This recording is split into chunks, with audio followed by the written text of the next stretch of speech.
Hey there, guys. All right, today we are back with some more geography now, and we are here at Russia. Now, this video was made 4 years ago, so it was made before the Russian invasion of Ukraine. So I am me mentioning that. I'm so curious. I wonder if there will be fucking Russian bots in my comment section now, all because I made mention of their unjustified attempt of conquest on Ukraine. um, anyways, before I dive in, make sure you go and check out the links in the description box below. I would love to join the Discord and follow me over at Twitch. And please do go check out the gaming channel here on YouTube, where I upload the old streams and whatnot from Twitch onto YouTube, so that they're there permanently.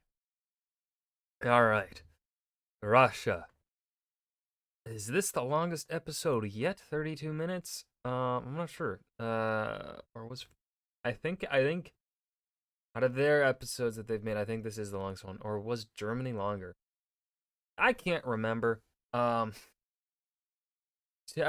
with my rambling said, whatever, let's go ahead and dive right in. Hey everyone, we've reached Russia, the big guy. You've probably heard of him. For this episode, Nope, I really never heard wanted of a him. real Russian to co-host with me. One guy immediately popped up. Say hi to Mr. Mike. Born and raised in Russia, in childhood, speaks the language, knows the culture. This dude is my go-to Russia guy. Quick disclosure, I've lived here in the States 3 times longer than I've lived in Russia. That said, where I falter, this is a preemptive apology. Well, thank you, Mike. Either way, Man, you know what's crazy? I I too grew up with a kid that was born in Russia. I wasn't exactly close with him. He wasn't in the same like friend groups as me. What was weird? So he has a pretty American accent. My friend, or I'm not gonna call him my friend because I wasn't his friend. And the kid I knew, he moved here. Man, I wanna say he was like first grade. We were first grade, so we were like what, 7 years old, 7, 8 years old. He maintained his accent throughout his life, at least up until graduation. And then the last time I saw him, high school graduation, he had a Russian accent. So accents are a weird thing, man. Some people lose them, some people keep them. Maybe as he keeps talking, we'll uh hear more of an accent that has stayed. But yeah. it was either you or that Dimitri guy down my street. The crackhead? Oh, see how slim our options were? You're the best I got. It's time to Hey, learn man. geography. Now, Hey everyone, I'm your Dimitri, your neighborhood Dimitri the crackhead is always a good, reliable source. host Barbs here with Mike. Russia is a big country that everyone has heard of. Big, unique, and above all, it's a country many of you guys have been waiting You can hear it. Yep, there is a slight accent still. Yep. for on this channel. And this is gonna be a pretty big episode. We're gonna cover as much as we can without rushing into it. No, that was a good one though. Приветствуем вас на русский эпизод. Bum. Now, as we all know, by land area, Russia is the largest country on Earth. The country is Big so ol' schlong. big, it's difficult to even get an accurate two-dimensional flat cutout of the nation due to the width of their land straddling a spherical arc on Earth's surface. And with lots of space comes lots of interesting geographical anomalies. Russia is so big that it has about 1/8 of all inhabited land on Earth and almost the same amount of surface area as the entire planet of Pluto. Russia is a transcontinental country that straddles both Eastern Europe and Northern Asia in a larger landmass known as Eurasia. It is often understood that the European part of Russia, where about 77% of the population lives, is everything west of the Ural mountain range, and the remaining 23% live on the east side. At about 6,600 miles or 9,000 kilometers east to west, the country covers 11 time zones and the Goddamn. longest border in the world with 14 different countries. Yes, even North Korea at the very narrow tri-point with China. In addition, they recognize 2 more disputed areas that they border, North Ossetia and Abkhazia, as countries, even though the international community recognizes these areas as part of Georgia. Also, Also, the country has military bases in 9 countries abroad, including the breakaway state of Transnistria in Moldova. And keep in mind, the Baikonur Cosmodrome in Kazakhstan, the world's first and largest space launching facility, is actually leased out to Russia until 2050 and acts as like a Russian exclave. The country is divided into 85 federal subjects, 2 of which are disputed, and all are divided further into 6 categories. The 46 oblasts or provinces, these are the most common subjects with direct control from the central government. Keep in mind, the westernmost point of Russia is actually in this detached exclave known as the Kaliningrad Oblast. Then you have the 22 republics. These are nominally autonomous areas that have the right to their own constitution and language alongside with Russian, as many of them are inhabited by ethnic minorities with their own cultures. Then you have the 9 krais or territories, which are basically just oblasts but with a historical tie to being frontier regions, many of which are sparsely populated. You have the 4 autonomous okrugs or districts, which are like little sister areas that have a certain level of autonomy but are still subordinate to a certain oblast. These 2 oblasts are in charge of There's a lot of information that I am not understanding.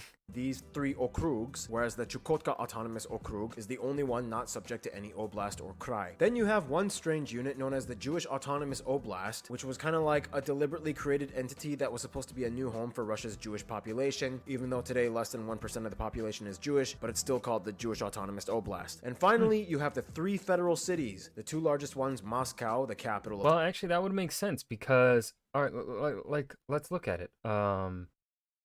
Uh, Israel's founding after World War II was definitely a Western supported, it's just, 100% a Western supported nation state. So it would make sense in the Cold War period. Now, obviously, this Jewish Autonomous Oblast could have existed pre World War II. I'm not sure. If it did not, it doesn't necessarily matter too much because they could still leverage this even in the Cold War period. Like, hey, Jews can have a place to live here too if you do not agree with the Western powers, that sort of thing. Kind of, sort of. Whether or not that is the motivation behind having the Oblast or bad reasons, like I believe the Nazis had a plan to send all the Jews to Madagascar or something like that, something stupid like that. So yeah, there's something I really want to say, but I don't think it would go over well. Should I say it anyway? I'm gonna say it anyway. What really is the difference between the Nazis' plan to send the Jews all to Madagascar and the Western powers' plan in sending all the Jews to Israel? I mean, really, the difference is one place is a bit more strategically important to the modern day than the other.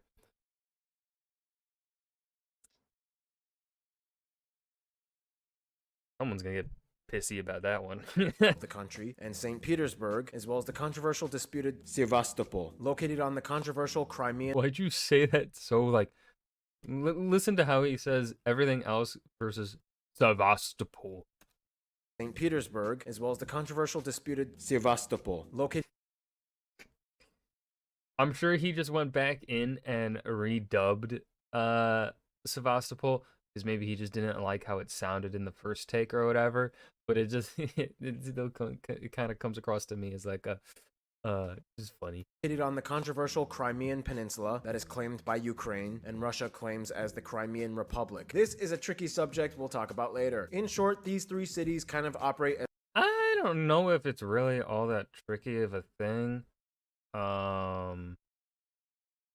Because it historically, right, if we go by the historical argument, of who has historically owned that thing, it would be Ukrainian, and then Ukraine gave it to Russia during the Soviet Union period. And in regards to that, it's a lot like a power dynamic there. Like, is Ukraine, while under the control of Moscow, control of a Russian majority, is them giving that during that period of time valid? And then especially, you look at the breaking away of the Soviet Union and how Ukraine left it and had Crimea under their control. It's kind of like, eh, not yours, Russia. as their own regions and are not subject to any oblast. Whew, and that was just the administrative division section. We didn't even get into all the other weird stuff. Like how this guy wants to revive the House of Romanov and possibly buy land in the Balkans for a micronation. Or how the California There's always going to be someone wanting to revive a fucking monarchy, dude. There's not going to be any kind of... Independent Republic actually has an embassy in Moscow. Or how they once had sovereignty over Alaska for over 100 years, known as Russian America, and was like, aha! I got a piece of America. How you doing, settlers? Not so good. Oh man, this war against the Ottomans is costing me a fortune. I need money. Whoa, there's a gold rush on the West Coast in California. Let's all go, now. The Americans and the British Canadians might get closer and try to take over. It will cost more to defend my American territory that I don't even pay any attention to. Maybe I should just sell it. Hey, UK, you interested? I've got quite enough Arctic tundra. Oh, of course. Pish posh. I think I'm quite all right. USA? All that frozen, useless land, you better sell it to me for cheap. And that's how they sold it for only 7.2 million, which by today's inflation rates would be equivalent to about 130 million or about 2 cents per acre. For what it's worth, though, Russia kind of got its general land territory we know today from the conquests, mostly from Cossacks that ended in the late 17th century, led by this dude. What is a Cossack? Well, long story short, it's kind of like this. I'm so sick of this pent-up aggression. I just need to get out of this town and get in a fight or something. Hey, you're an intrepid guy with a death wish who probably wouldn't mind maybe dying. How would you like to go out and get paid to do that for my country? How? Just like go out, make alliances with the locals, or I don't know, kill them. Just give me more land. It's an adventure. Like a mercenary or something. Let's not call it that, but something like that. And that's basically how Russia grew from this to this. In any case, there's a lot more to the Russian scene than just political divisions. The capital and largest city is Moscow, where nearly a tenth of the entire population lives. It is the largest European city, and as of 2020, Oh, it is? More than London? is one of the top 20 largest cities by city proper on Earth with over 13 million people. Here, of course, I think that is definitely way more than London. you can find the 3 biggest and busiest airports. Otherwise, St. Petersburg, the second largest city, has the 4th busiest airport. Just to skip away, St. Petersburg does hold the largest shipping port, the port of St. Petersburg, right on the coast of the Gulf of Finland. The country has thousands of islands and islets off its coast, mostly situated in the Arctic, but the largest one, Sakhalin, located in the Pacific. Going up, you see these 2 little guys here, the Diomede Islands? Yep, the big one on the left belongs to Russia, and the small one to the right belongs to the USA. And they sit right on the international date line, effectively meaning They kiss. that even though they are only about 2 miles apart, Big Diomede Island is an entire day ahead of Little Diomede Island. Speaking of Oh, which, shit. they have about 23,000 miles of coastline, 5th longest in the world, mostly in the Arctic, giving them the largest EEZ claim over the Arctic Sea. The country has a few territorial disputes. In Asia, you have the Kuril Russia? Territorial disputes? No way! Islands in the east with Japan, where both claim ownership over these islands just off the coast of Hokkaido. In the Caspian Sea, Kazakhstan claims these 3 islands that are currently under Russian control. And finally, you have the most Ooh, sorry, Kazakhstan. Those are geographically closer to Russia. notable dispute that has made all the international headlines recently, Ukraine and the Crimean Peninsula. In the shortest way to summarize, in 2014, Russian troops took God, I can't...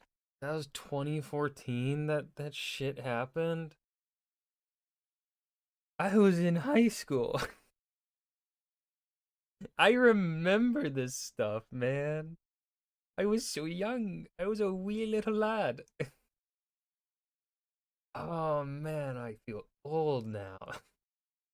over, and essentially the entire area was annexed by Russia following a controversial referendum, as most people there are Russian and voted to secede themselves back to Russia. To this day, the international community does not recognize this referendum as legitimate, but the area is still de facto run by Russia. This means that even further than Crimea, the entire Sea of Azov is also disputed. Otherwise, if you look at the population density map of Russia, most people east of the Urals actually live close to the famed Trans-Siberian Railroad, the longest rail line in the world that traverses the entire country, effectively giving them access to other nations like Mongolia, China, and even further as North Korea. Travel gets even more complicated the further north or east you go. To this day, there are no main highways that reach the furthest eastern subject, the Chukotka Autonomous Okrug, and anyone wishing to go there must fly or probably take an uncharted boat from the other coastal areas along the Pacific. Whew, that was a lot of information. So let's just skip over to the list of notable places. Some of the top places you guys, the Russian geography suggested we mention in the video, include places like Dargov's City of the Dead, Nope. City of the Dead? Absolutely the fuck not. Lenin's Mausoleum, Ismailova Kremlin, the Moscow metro stations, Temple of All Religions, Tsar Bell, the Dostoevsky Theater, the Vodka Museum in St. Fucking course. Fucking course. Petersburg, Hotel Ukraina, Bolshoi Zavadsky Island Maze, Freud's Dream Museum, Whalebone Alley, the Sovolki Monastery and Army Base in Gulag, Ulan Ude Ethnographic I totally want to visit the gulags. Yay. Museum, the mummified remains of this guy. Nope. the most famous statue probably being the worker and kolkhoz woman. They've even have the tallest statue of a woman in the world. There are, of course, so many churches, mostly Orthodox. So many amusement and theme parks. And Mike, the most top famous No fucking castles? places would probably be... The Red Square, St. Basil's Cathedral, the Winter Palace, and Peterhof. All right, well, that... I know Russia has some beautiful castles, and I am disappointed that none of them were mentioned. I know their names? No. I just know his history. Russia has castles. That was a lot of heavy information. Russia is no joke when it comes to contrast. Much like the landscape, which brings us to... Now, when it comes to the physical makeup, Russia is kind of like an ice cream shop. I mean, yes, most of the country experiences cold and freezing temperatures, but being the largest country on Earth area-wise means you're going to have a lot of different physical regions, so it's kind of like different flavors of cold, right? What do you think, Mike? Yeah, for one. Fair The enough. country starting in the west begins with the flat and relatively lush European plain. From there you have the Caucasus Mountains in the southwest, where you can find the highest point, the tallest point in Europe, Mount Elbrus. Just to skip away you find the Volga River Delta, the largest delta in Europe, fed by the Volga River. The Caucasus and Ural Mountains together make up the boundaries of what is considered European Russia. And from there, Asia begins with this massive area known as Siberia, divided into the West Siberian Plain, where the mighty Ob River flows, the North Siberian lowland, and the Central Siberian Plateau. Just south along the border of Mongolia, you have the Sayan and Yablanovi Mountains, where you can find the largest lake of Russia and the deepest in the world, Lake Baikal, which, by the way, has some of the only freshwater seals on Earth. It is fed by a tributary on the longest river of Russia, the Lena, which flows northward into the Arctic. From there, you have all these other mountain ranges that shield the Kolyma lowlands, and finally, you reach the highly volcanic Pacific coast with the Koryak and Kamchatka ranges that extend with an archipelago southward, all sitting on the Ring of Fire. In fact, the Kamchatka and disputed Kuril island chain have more volcanoes out of anywhere else in the country at about 200, about 60 of which are still active. The three most active and continuously erupting ones being Karimsky, Kizimen, and Shivoluch. Keep in mind, up north, the Arctic Ocean is actually divided into 5 separate seas on the Russian side, the Chukchi, the East Siberian, the Laptev, Kara, and Barents Sea. And here you can also find the northernmost point of Russia's domain, the Franz Josef Land Islands. They are right above Nova Zemlya, which has the largest glacier in Europe, and also the site where the largest atom bomb ever was dropped. Fun fact. Amidst all this land, about 60% of it is classified as being part of the Siberian taiga or taiga forests, which are forests situated in colder climates with deciduous trees like oak, birch, and spruce. This is the largest forested area on Earth, yes, even bigger than the Amazon. Much of the south of Russia is classified under the steppe region zone, or massive expanses of grassy land with few trees, ideal for agriculture with moderate temperature and sunshine and moisture. Otherwise, the further north you go, the less hospitable the conditions get, and you reach the tundras and cold deserts, where very few people dare to live, but many resources are locked away, such as the numerous oil and natural gas reserves hidden in the interior and offshore sites in Siberia and the Arctic. Russia actually has the largest natural gas reserves in the world, making them the largest natural gas exporter and the largest oil producer in the world. Most of these Keep in mind, Saudi Arabia is the largest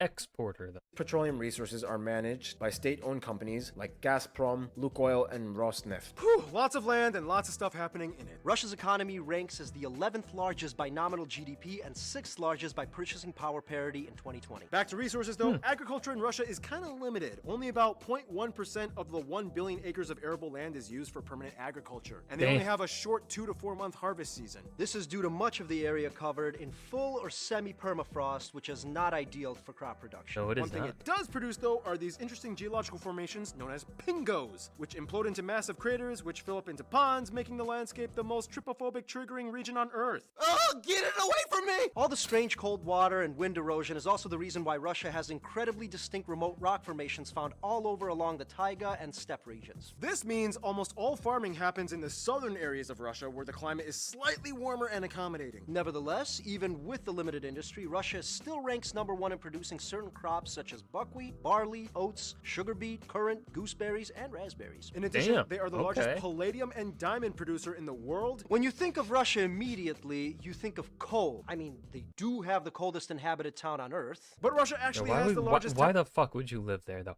Why? It's cold. No. temperature range on Earth recorded as well. The town of Verkhoyansk can go from 37 degrees in summer to -68 in winter, making Fuck no. No. No. No. No. No. Why? a 105-degree difference. Technically, the fringes of the Caspian Sea in the south are also considered semi-arid desert zones, making them some of the warmest regions in all of Russia. And some of the surrounding landscapes you could swear That fucking camel looks yoked, dude. Holy shit. were in northern Africa or the Middle East with sand dunes and camels. And speaking of camels, animals. The country has over 260 mammal species and nearly 800 bird species. Bird. Animals you may have heard of, such as the Siberian tiger, Never heard of it. Asiatic black bears, Eurasian lynx. In the tundra regions, you can also find polar bears, reindeer, walruses, narwhals, Arctic foxes. In the warmer areas, you have wolverines, as well as that strange saiga antelope with its weird What the elongated fuck nose. is that Of course, thing? it wouldn't be Russia without the national animal, the Eurasian brown bear. So yeah, Russia. It has deserts Bear. and it can be over 100 degrees, imploding permafrost, and active volcanoes constantly erupting as we speak. And finally, Ooh. to finish all of this segment off, food. Now, of course, due to the vast, wide domain and numerous ethnic groups found in Russia, the country has an enormous range of regional Alright, how long is this food? This food segment's gonna be 30 seconds, isn't it?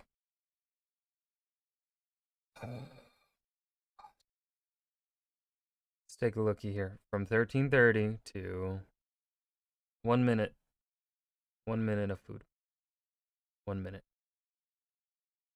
1 minute of food for a country encompassing 2 continents. 1 minute of food for a country that has the history and culture of Russia. 1 minute.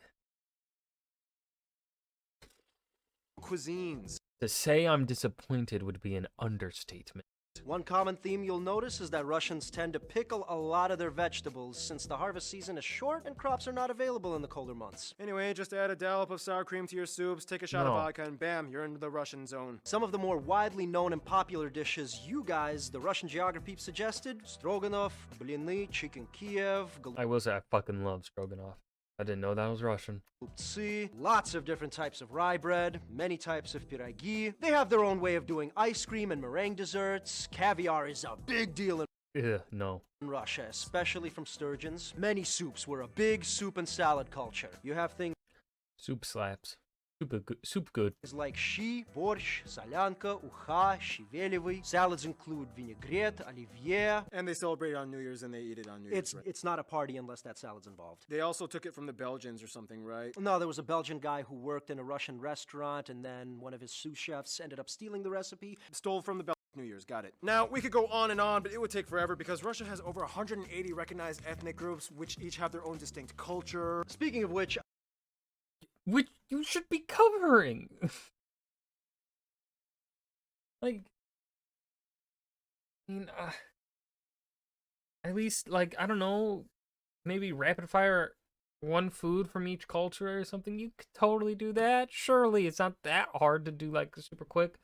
Like, it wouldn't take that long to research that kind of stuff. I think that's just about the right time to transition to.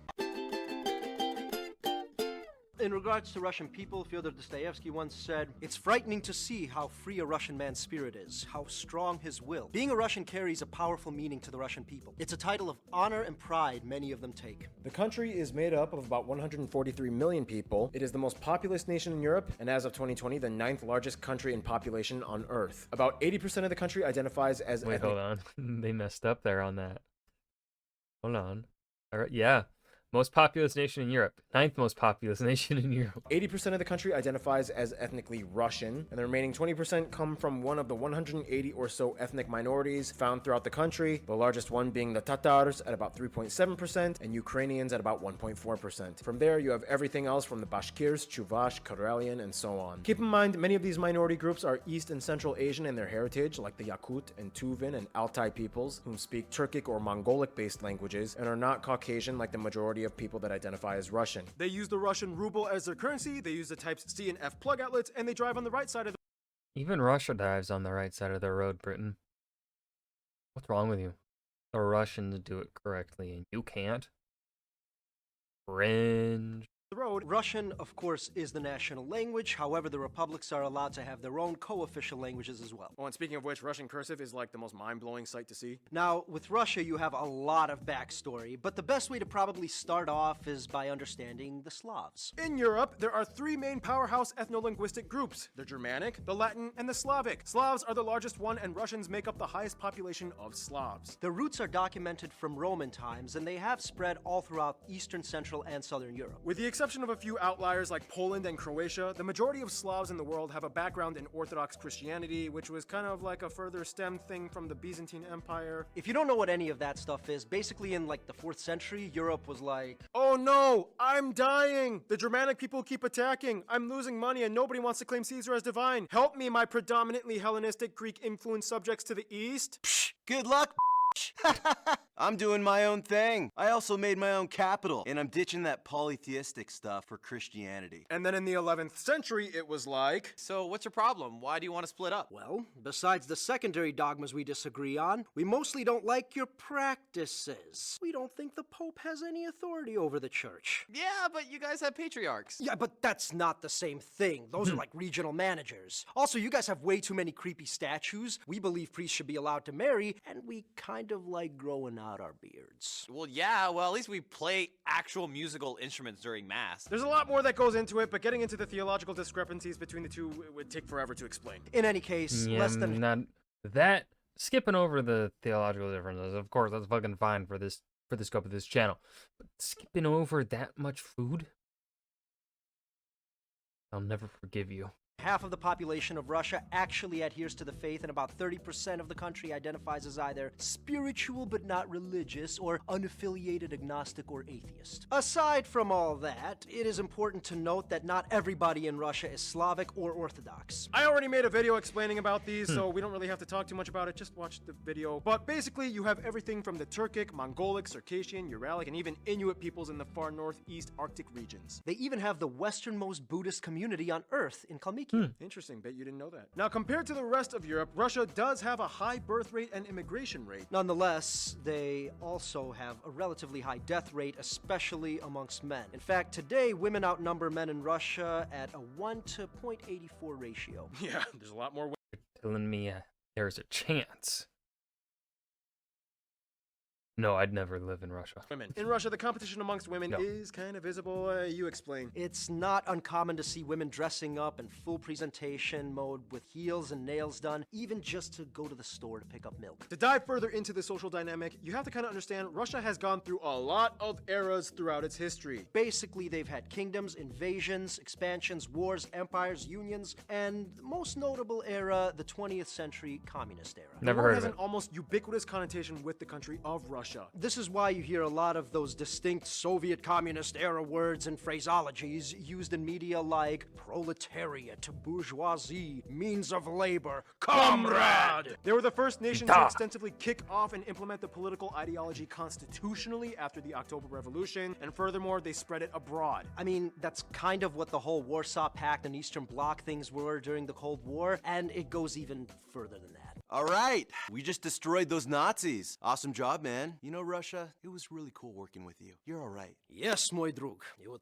quite pleasure destroying real enemy. Well, I guess my European friends and I should help Germany set up a free market system, privatize their corporate policy, and stimulate the cash flow through competitiveness to get them back on their feet. No, me and my friends will help set up collective system that mobilizes and encourages proletariat to function efficiently by state regulations with no independent red tape loopholes. Oh shit, is this really happening? Da, I believe it is. I take east, you take west. And in the 50s, it was like, I influence north, you influence south. and in the 70s, I support north. I support South.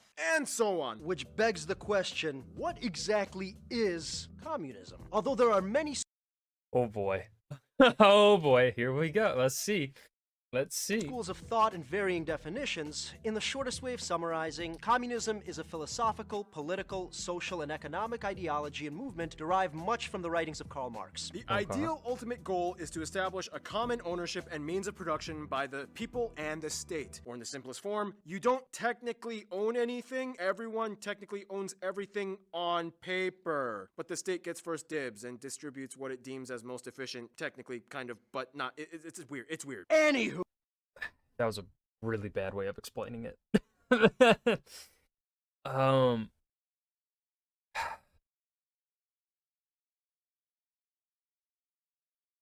Like, so, right, see, the problem is specifically with how the way the Russians did it, and because you had authoritarians in charge, kind of ruined the imagery of it.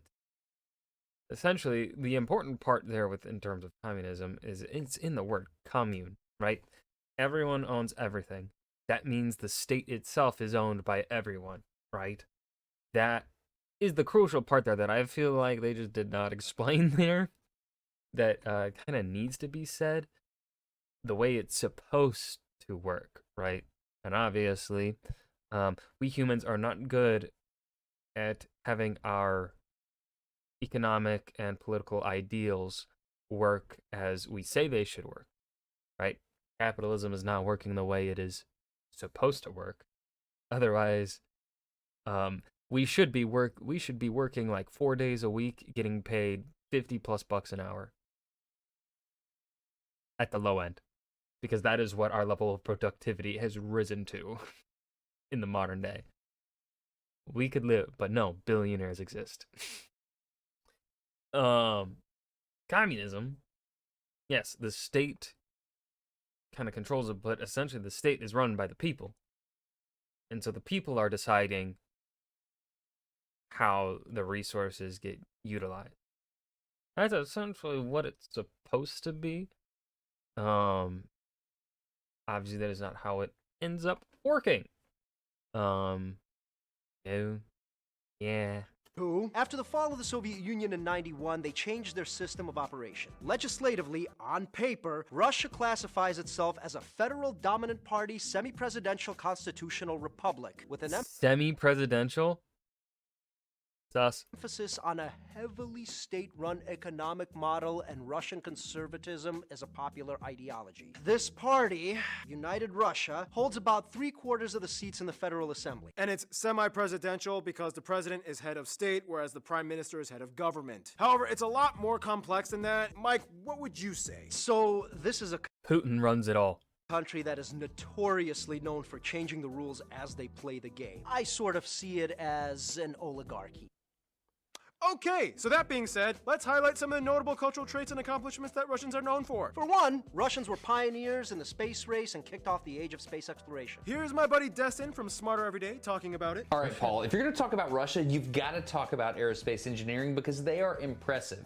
It all started back in the day when a Russian visionary named Tsiolkovsky came up with this momentum balance for rockets, which came to be known as the rocket equation. Back in the early days of spaceflight, the Soviet Union kicked off the space race by launching Sputnik, the first satellite in space. Move forward through the space race, Yuri Gagarin, the first human in space. That was a really big deal. Fast forward to today, and you realize that Russia and the United States are not just collaborating, there's a full-on partnership between the two nations, no matter what political situation's going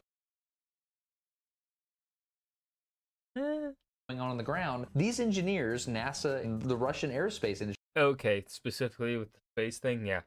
Okay. they've been working together to make human space exploration possible. The International Space Station, one of the most amazing things. But yet we have decided to start privatizing space by giving more money to fucking the rat Elon Musk. Elon Muskrat. And that's an insult to muskrats. I shouldn't compare them to him. Why are we private? It is the dumbest fucking. Capitalism. Kill me.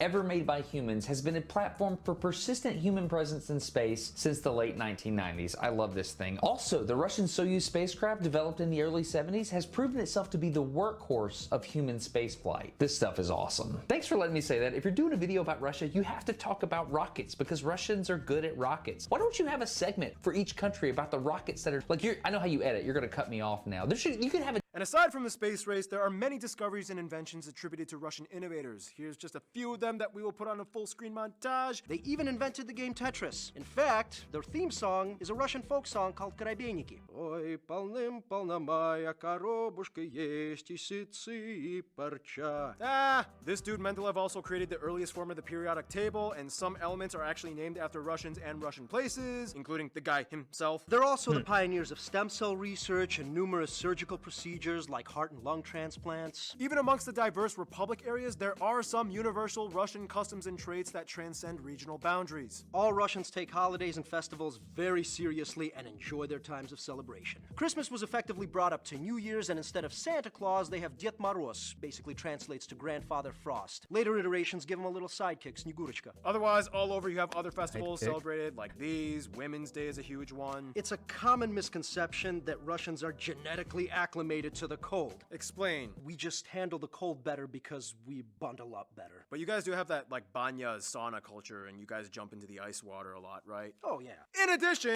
Russia. Well, I mean, here's the thing. If you live in the cold, you live in a certain area, your body is just gonna naturally acclimate to that area and be used to it, right? Like, I would die in the south of the United States because it's fucking humid and warm down there. And then those people would die from the cold up here. They would hate, like, they would complain during our fall and early spring because they're like, oh, it's fucking cold. And then it gets to winter and they're like, oh, it's fucking freezing, right? And I would be dying in the winters in the south because it's like still like 80 degrees or whatever. Oh yeah. You live somewhere, you're gonna be kind of just able to live in that Russians weather. are known for excelling in a range of sports, most notably. So really, they kind of. So technically, I guess it isn't genetics, but also kind of is. Ice hockey, wrestling, figure skating, and gymnastics. They have consistently ranked high in the Olympics and ranked the #1 medal winners twice for the winter seasons of 1994 and 2014, where they hosted in Sochi. Which has a stream of following controversies. Chess is a huge part of their culture. The game of cold logic rewards cunning and has always spoken to the Russians. Some of the top chess players in the world have come from Russia. The 1830s Romantic era was sort of seen as like the golden age of Russian writing. Some of the top notable authors like Dostoevsky, Tolstoy, Chekhov, given the honor and prestige of Russian literature. Russians have an incredibly long Rolodex of folk music that dates back centuries, And many native instruments are still used to this day, like the bayan accordion, the sviral flute, strings like the domra, guzli, and the most famous of all of them, the triangle-shaped balalaika. every region has their own style of dance. But the most internationally well-known styles probably being the troika and prisyatka. Russians know how to put on a show. The world-renowned Russian ballet has been operating since the late 17th century, and everyone knows that Russians are some of the best circus performers in the world, excelling They in are? acts like juggling, didn't know acrobatics, that. contortion. Russia has many artists spanning across a wide spectrum of genres, movements, and styles. Russia also has a history of animation. It wasn't until 1935 that Soyuz Multfilm, Russia's largest animation studio, was started. We all grew up on this. Ну погоди, спокойной ночи, малыши, Чебурашка, Ёжик в тумане. Otherwise, what are some last-minute things you That would like last to one tell was us a about horror what it film. means to be Russian, Or Mike? straight out of Without my trying to be dismissive, Russians kind of like to fetishize their own suffering. It's like Russians don't live, they survive, not other things. It's considered weird to smile at people you don't know. Why is that? We don't trust you.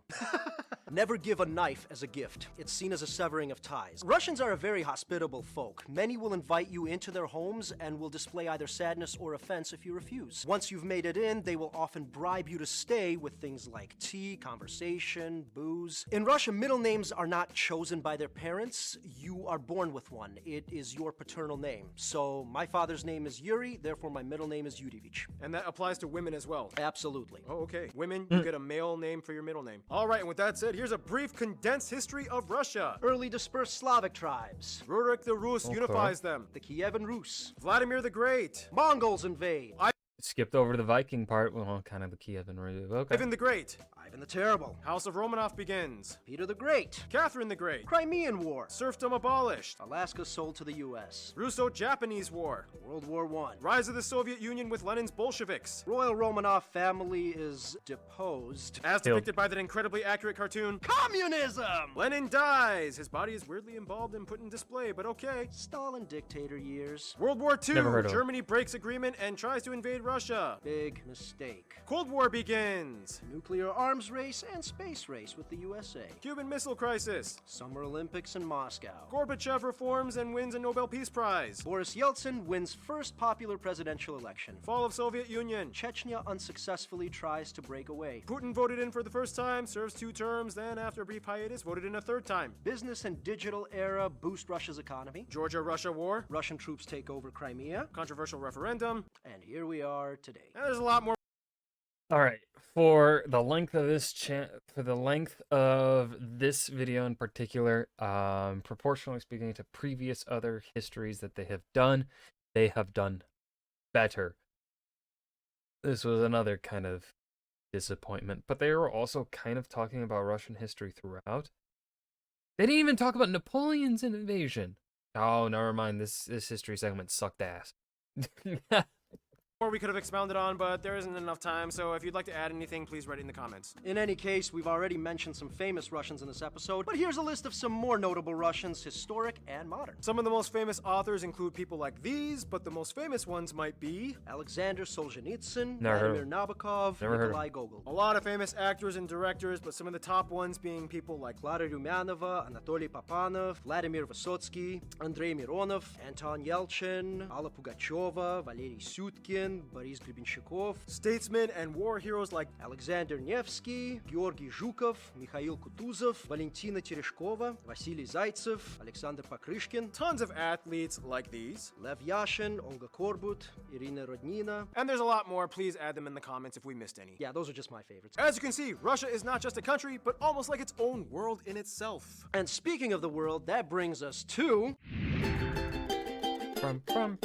Now, with Russia, diplomacy has played a very unique role throughout the past few centuries, even before Cold War times. As a transcontinental nation, they've always had kind of their hands in both European and Asian affairs, but it doesn't really stop there. For Africa, 7 countries had governments that were actually influenced by Marxist ideologies brought in partially by Russians during Cold War times. These countries developed the closest ties diplomatically with Russia. It also explains why the flags of Angola and Mozambique have images inspired off of the former Soviet hammer and sickle emblem. In Asia, things go all the way back to the era of expansion when Russia was conquering lands east of the Urals. Today, 4 countries in Asia are categorically classified as either constitutionally communist or led by a communist party, primarily influenced by what was back then communist Russia. They are China, North Korea, or the DPRK, Vietnam, and Laos. Russia is one of the few countries that had ties to North Korea after the Korean War, as they influenced certain aspects of their Juche ideology, and even during the most isolated years, Russians still had relatively easier access to North Korean travel and business. During war times, Russia also played a pretty strong role in the influence of various sides in Laos, Cambodia, and Vietnam. Today, Vietnam is one of the favorite hotspots for Russian tourists in Southeast Asia. With China, relations are generally amicable, although in the 50s there was the massive Sino-Soviet split in which China was like, look, Russia, it's cool you introduced the concepts, but we're going to run communism our own Chinese way, and we don't need you to chime in anymore. Nonetheless, today, China is one of their closest allies and biggest trading partners. Which is interesting because with India, relations have been relatively good after the Indo-Pak War, in which Russia sided with India against Pakistan Pakistan, who is an ally with China. And today, Goa is a huge hotspot for Russian tourists as well. Either way, all three are members of the BRICS countries, which also include Brazil and South Africa, 5 emerging world regional powers that have agreements on things like mutual benefit and development. Cuba and Venezuela are probably the best Latin American friends, Cuba being the only country in the Americas that fully adopted communism and played an important role in the Cold War tensions. With Venezuela, it's a little complicated. Under the Chavez years, Russia was close with trade and military cooperation, but after his death, Russia vied to support the succeeding Maduro presidency, which was seen as invalid by many across the world, and from there things got even more complicated amidst the protests, and Russia vowed to support Maduro's side even more if military action was required. The USA is like the forbidden friend, shaking hands together with both fingers crossed behind their backs. Politically, everything has to be incredibly strategic, and not all the rules apply when they play. After the Cold War ended in 1991, relations warmed significantly, but then the US involvement in Central and Eastern Europe made Russia distrustful again, especially with the 1999 NATO interventions in the Balkans. From there, it's a back and forth ping pong game. I'll set up missiles in Poland, I'll build a base in Venezuela, I'll flirt with Ukraine, I'll give asylum to Snowden, and so on. As people, though, the Russians and Americans actually get along pretty well. The USA has the 4th largest population of Russians in diaspora, and many famous Americans have Russian ancestry. When Americans meet a Russian, they might curiously ask questions about what being Russian is like, but at the end of the day, they enjoy the same drunken shenanigans. Ukraine is kind of like the best frenemy with Russia. They have the largest population of Russians outside of Russia at over 8 million, and it is incredibly complicated. Putting all the controversial areas aside like Crimea and Donetsk, Ukrainians and Russians may not always get along on paper, but they have an incredibly long history and they understand each other very well. It's even more interesting when a Ukrainian and Russian marry each other. When it comes to their best friends, however, most of you guys, the Russian geographers, mention 3 countries: Belarus, Kazakhstan, and Serbia. Serbia, in essence, is kind of seen as like Russia Junior with a little Balkan spice. Both were once communist powers in their own right, both follow the Eastern Orthodox branch of Christianity, both write in the Cyrillic alphabet with few differences, both are opposed to the whole Kosovo thing, and Russians are welcome with open arms in Serbia. Serbians even sometimes say they are one of the 300 million, referencing the entire Russian global population domestically and abroad. Kazakhstan and Belarus have always had close ties, and the Russian language is even co-official in their countries, and both were former USSR states. Kazakhstan has the 2nd largest population of Russians abroad at over 3.6 million, and they are kind of seen as like the breadbasket country to Russia, as their environment is more suitable for agriculture. Many food supplies come to Russia from Kazakhstan. Belarus is like Russia's girlfriend who takes many cues from her boyfriend's lifestyle. The heads of state even play hockey together. The majority of Belarusians actually speak Russian instead of their native tongue Belarusian. This in return, however, has kind of prompted a sort of re-Belarusification period for the country, and they are now trying to reclaim their roots instead of just imitating Russia. Nonetheless, Belarus will always be one of Russia's biggest cheerleaders. In conclusion, Mike, I think you should take this.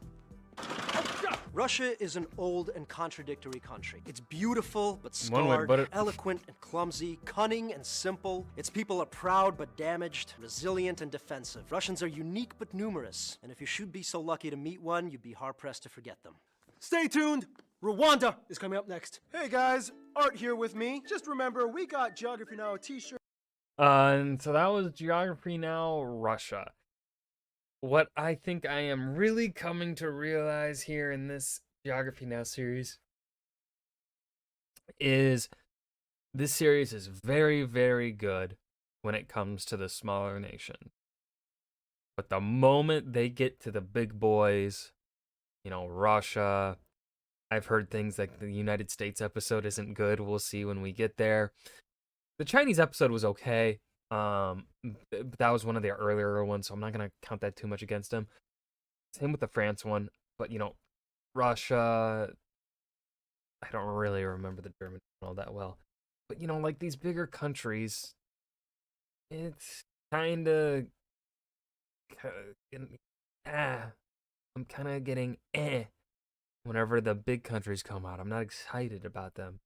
They kind of just don't do, I feel like, them proportionately justice. Like, the smaller, lower population countries can be covered in less time because there's less people. But like Russia, as they even mentioned, Russia has a shit ton of indigenous of different cultures in it. Like, this video kind of just felt like we only got the Russian side of things. which some people maybe that's the way it's supposed to be. My opinion, no, you got the minority groups in your country. Talk about them too, right?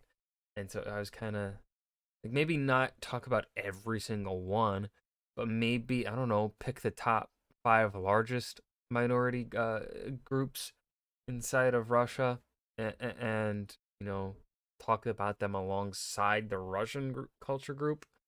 Um, so yeah, I'm kind of just left a bit disappointed in this episode, despite it being super long.